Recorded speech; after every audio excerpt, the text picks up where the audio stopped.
अवधूत चिंतन श्री गुरुदेव दत्त श्री स्वामी महाराज की जय. सर्वांना श्री स्वामी समर्थ. पेढा कसाही आणि कुठल्याही बाजूने खाल्ला तरी गोडच लागतो. त्याचप्रमाणे स्वामींचं नामस्मरणही कोठेही आणि कसेही केले तरी स्वामींपर्यंत नक्कीच पोचतं.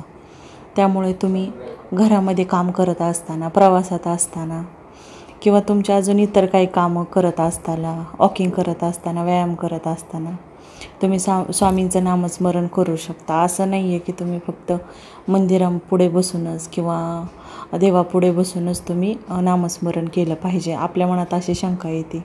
त्यामुळं असं काही नाही. तुम्ही कधीही तुमच्या दररोजच्या कामामध्ये असाल, घरातली साफसफाई, लेडीज साफसफाई घरातली करण्यात व्यस्त असतात, तर तुम्ही कधीही अक्षरशः धुणं भांडे करताना, स्वयंपाक करतानाही तुम्ही स्वामींचं नामस्मरण करू शकता. त्यामुळं तुम्ही कुठंही कसंही नामस्मरण जरी केलं तरी ते स्वामींपर्यंत नक्कीच पोचतं. त्यामुळं मनात कुठलीही शंका न आणता फक्त स्वामींचं नामस्मरण करायचं. सर्वांना श्री स्वामी समर्थ.